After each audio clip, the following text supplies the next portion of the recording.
Este video es realizado con el fin de dar a conocer el ensayo para la determinación del potencial de cambio volumétrico de un suelo empleando el aparato de Lambe. Esto se realizó utilizando las normas suministradas por el INVIAS, más específicamente la sección 120 del año 2012. Para iniciar con nuestra presentación daremos a conocer la definición de nuestro parámetro. Potencial de cambio volumétrico es la variación, es decir, el aumento o disminución en el volumen debido al porcentaje de humedad contenido en la masa de un suelo.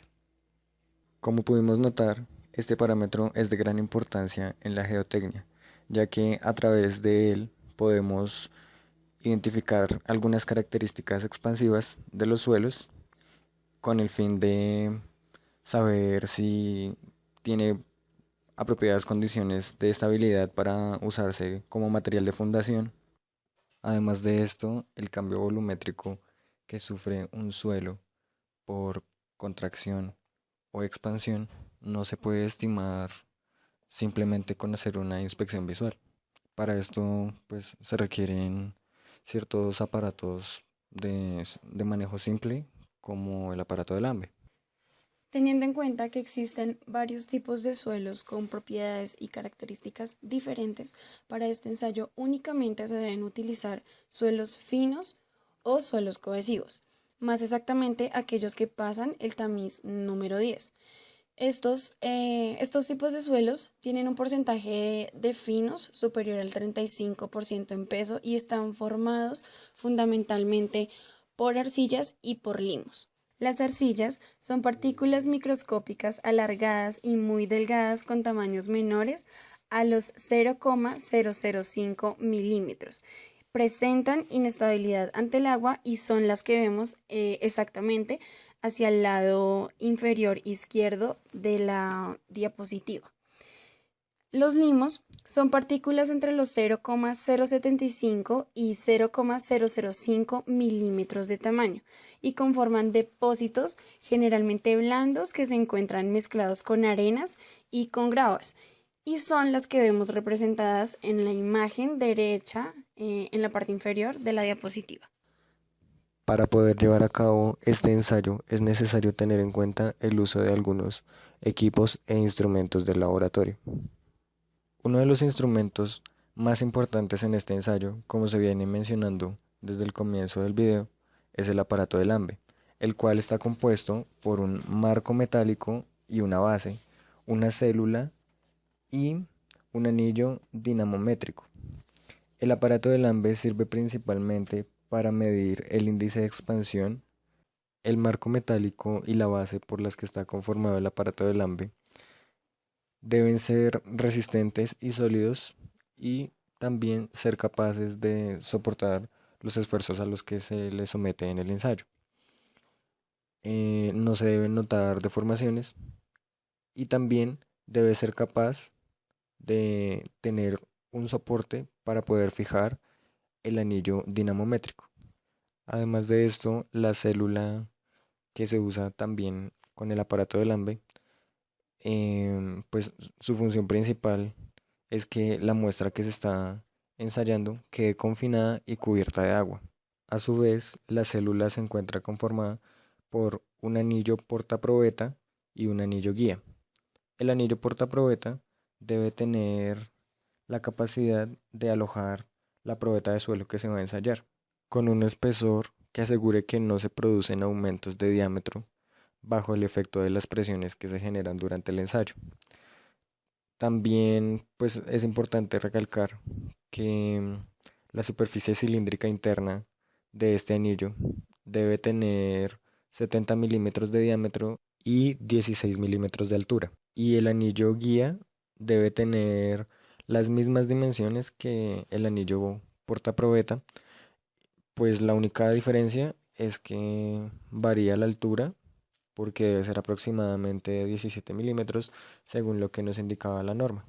Con la célula también se deben usar dos placas porosas y un pistón de carga. Las placas porosas deben ser de un material resistente a la corrosión.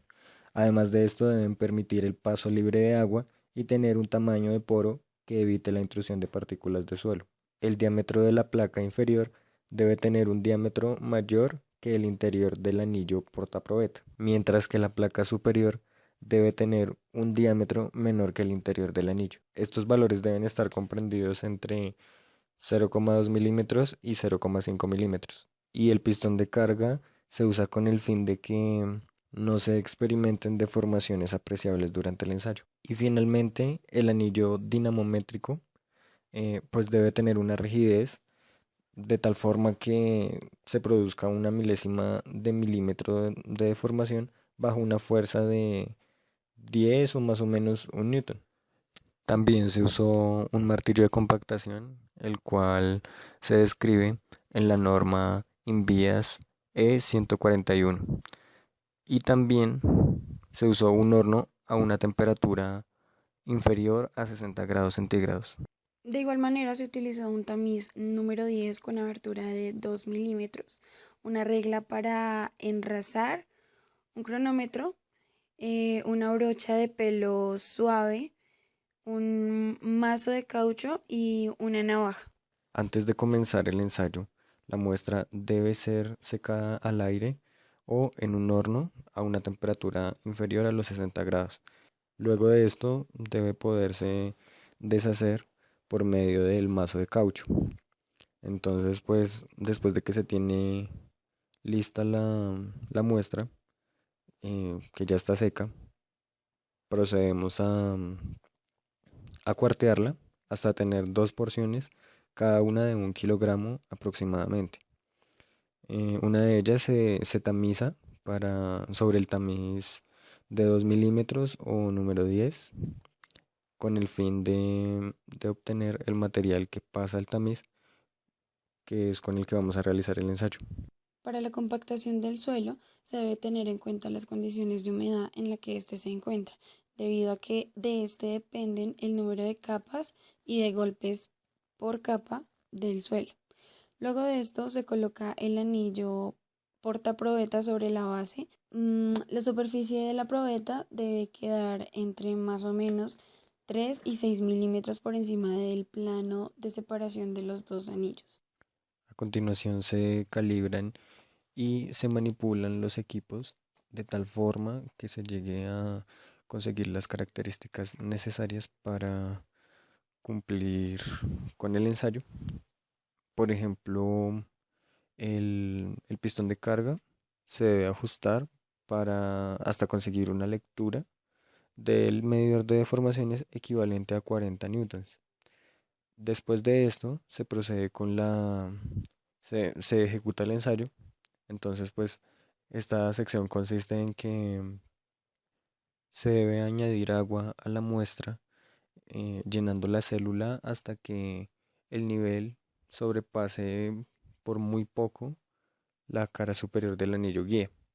Después de esto se pone a funcionar el cronómetro y al cabo de 2 horas se toma la lectura del anillo dinamométrico y, con este valor se, se procede más adelante a calcular la fuerza correspondiente que se usó.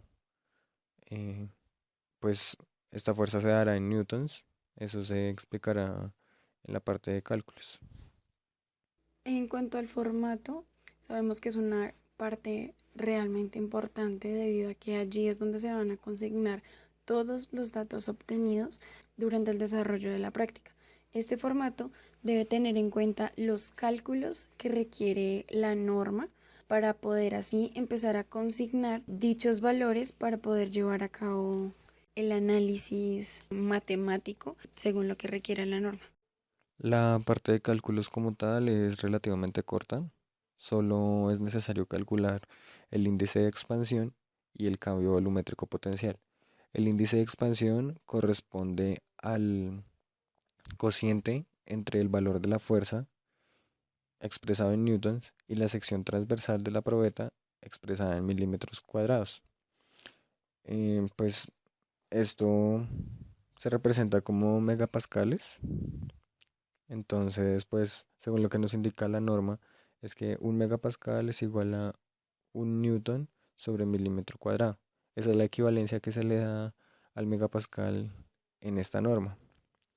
Y pues para el cambio volumétrico potencial es necesario pues graficar los valores del índice de expansión y después se deberá ubicar una línea horizontal de tal forma que esta línea llegue a cruzarse con las condiciones iniciales de humedad del suelo y pues en el punto en que se cruza la curva de las condiciones iniciales de humedad con la línea horizontal trazada, pues ese punto de intersección es el cambio volumétrico potencial.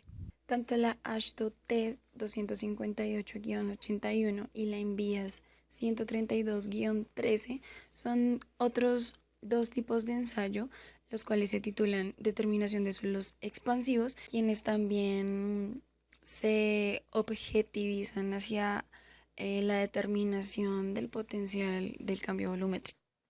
Para tener mayor claridad con los ensayos, a veces es necesario hacer una comparación con valores teóricos.